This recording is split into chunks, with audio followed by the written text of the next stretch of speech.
Welcome to Mind Shelf. Today we start a new series based on Louise Hay's ideas. And this first chapter is about one simple tool she believed can reshape an entire life. Affirmations.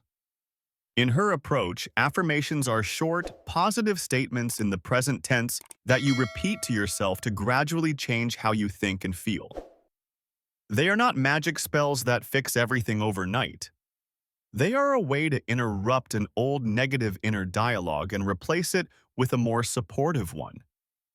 Most people run on automatic thoughts like, I always mess things up, nobody really cares, or this is just who I am. Over time, these phrases become a quiet background script that guides decisions, relationships, even health. Louise Hay suggests deliberately introducing new phrases such as, I am learning, life supports me, I deserve respect, so the mind is exposed to a different version of reality. Imagine someone who has told himself for years, I'm a failure, nothing ever works out for me.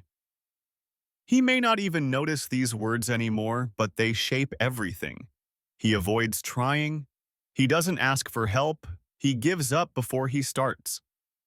If he begins to say several times a day, I can learn, I can take small steps, I am worthy of better, it feels fake at first, but gradually his mind gets used to these ideas and allows him to behave differently. Psychologically, affirmations work through repetition and attention. What we repeat becomes a familiar thought. What we look at daily becomes easier to notice and strengthen. An affirmation is a conscious decision to feed a certain type of thought and to stop automatically feeding the inner critic. Louise Hay also emphasized saying affirmations in the present tense, as if they are already true. Instead of, one day I will love myself, she would suggest, I am learning to love and respect myself now. This form sends a signal to the mind to look for small ways to act in line with the words, instead of postponing change to an undefined future. At the same time, even supporters of affirmations agree on their limits. Repeating phrases is not enough if a person completely ignores action, skills, and real-world help. For health, you still need doctors and habits. For money, you still need work and competence. For relationships, you still need honest communication and boundaries. Affirmations can shift your inner position, but they do not replace effort and responsibility. The best way to use this tool is to connect it directly to concrete steps. Someone who says, I deserve respect, can, at the same time, practice saying a calm but firm no where he used to stay silent. Someone who repeats, I am open to new opportunities, can also send applications, join a course, or try something he previously avoided. In the beginning, the most important part is awareness, not perfect wording. When a person starts to catch their habitual formulas like, I'm stupid or nothing ever works for me, and replace them a few times a day with softer, more supportive phrases, they are already changing direction. You do not need to believe 100% in every new sentence. It is enough to be willing to allow a different point of view about yourself. This opening chapter on the power of affirmations makes one core claim. The way you talk to yourself is not neutral background noise. It is an active force shaping your life. Even small, consistent shifts in that inner conversation can, over time, create a very different attitude toward your health, money, relationships, and future. Chapter 2. Health. In this series looks at health, and Louise Hay's core idea is simple but radical. The way you think and speak about your body becomes part of how your body feels and functions. She does not say you should ignore doctors or medicine, but she insists that your inner attitude can either support healing or constantly slow it down. In her view, Many physical problems are linked to long-term emotional patterns like resentment, fear, guilt, and self-criticism. When someone spends years telling themselves, "My body is weak," "I always get sick," or "I hate how I look," these phrases quietly shape how they treat themselves, how much energy they have, and how quickly they recover. Imagine a man who has chronic headaches. On paper, he takes medicine and goes to work, but inside he repeats, "I'm under constant pressure. I can't cope. Everything depends on me." His muscles stay tight, his breathing is shallow, and his nervous system is always on high alert. In Louise Hay's language, the symptom becomes a physical echo of a mental story he has been telling himself for years. Her approach is to add a new layer: conscious, gentle affirmations about health. Instead of "my body betrays me," she suggests phrases like, "I choose thoughts that support my body," or "every day I am learning to care for myself better."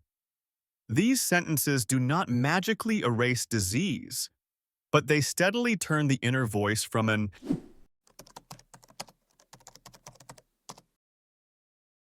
Chapter 2. In this series looks at health, and Louise Hay's core idea is simple but radical.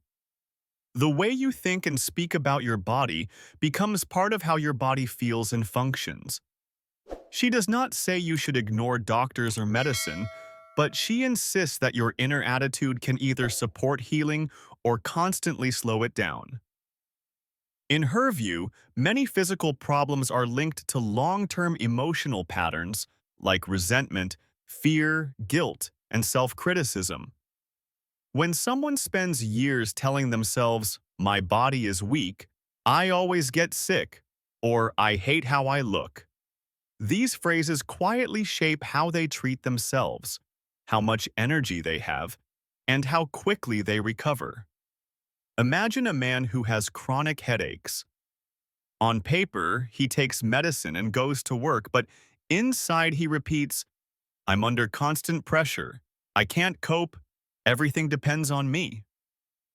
His muscles stay tight, his breathing is shallow, and his nervous system is always on high alert. In Louise Hay's language, the symptom becomes a physical echo of a mental story he has been telling himself for years.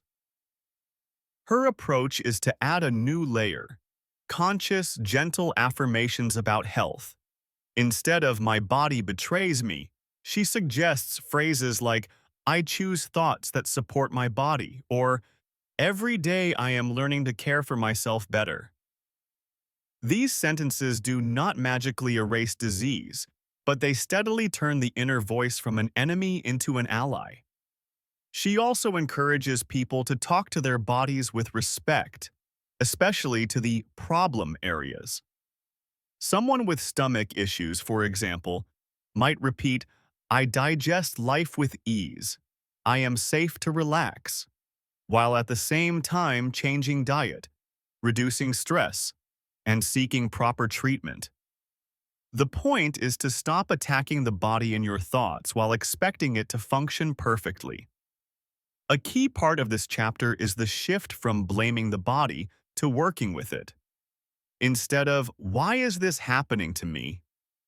the question becomes, "What is my body asking me to see or change?" This mindset tends to reduce tension and helplessness, which already supports the healing process. At the same time, even holistic coaches who use her ideas acknowledge a clear boundary. Affirmations are a complement, not a cure-all. Serious symptoms still need diagnosis, treatment, and lifestyle changes.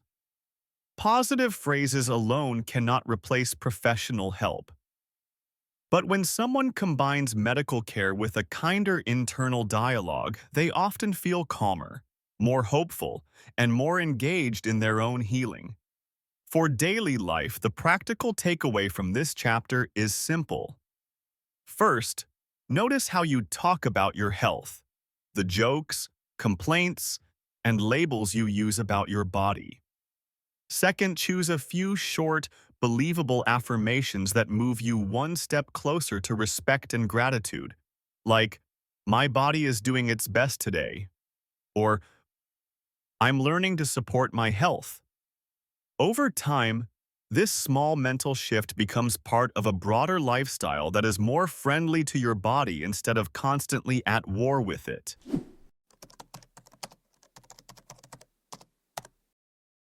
Chapter 3. In this series is about forgiveness, and Louise Hay treats it not as a moral duty, but as a practical way to stop poisoning your own life with old pain. In her view, holding on to resentment harms you far more than it harms the person who hurt you. She defines forgiveness as letting go of the emotional grip that a past event still has on you, not as saying that what happened was okay. You are forgiving the person, not approving the behavior. When you refuse to forgive, you keep replaying the same story in your mind, and each replay keeps you tied to the same anger and hurt. Imagine someone who was betrayed in a relationship years ago. The breakup is over, but in their head they still repeat, "I can't trust anyone. People always leave. I was treated unfairly." Every new person they meet has to walk through the shadow of that old story. Without noticing, they defend themselves, expect disappointment, and sometimes even push people away before they can be hurt again. Louise Hay's approach is to bring awareness to this inner loop and then gently loosen it with affirmations. Phrases like, "I am willing to release the past," "I forgive and set myself free," or "As I forgive myself, it becomes easier to forgive others," are not about pretending the pain never existed. They are about choosing not to carry that pain into every new day. A key point in this chapter is self-forgiveness. Many people are harsher on themselves than on anyone else and secretly repeat, "It was my fault. I should have known better. I ruined everything." This constant self-attack sits underneath anxiety, shame, and even physical tension. Hay suggests beginning with, "I forgive myself and set myself free," as a way to stop being your own jailer. She also links forgiveness to health. In her personal story and teachings, long-standing resentment is described as something that can contribute to illness by keeping the body in a state of stress and unresolved anger. Whether or not someone fully accepts that connection, it is clear that mentally revisiting an old wound every day keeps the nervous system activated and makes relaxation much harder. Practically, this chapter invites the viewer to do two things. First, notice who still lives rent-free in your mind. Whose name or face instantly brings tension, anger, or shame when you think of them. Second, start with a small, honest step like, "I am willing to move on," or "I am open to the idea of forgiving, even if I don't know how yet." That willingness is already a crack in the wall you built around the past. The message of Chapter 3 is that forgiveness is less about the other person and more about reclaiming your own energy. You are not doing it to give them a gift. You are doing it so you can stop rerunning the same story and finally have space for something new in your life. If this video gave you something to think about, don't let it end here. Subscribe to MindShelf so these ideas stay in your feed, not just in your memory. And come back when you're ready to go a little deeper on the next chapter.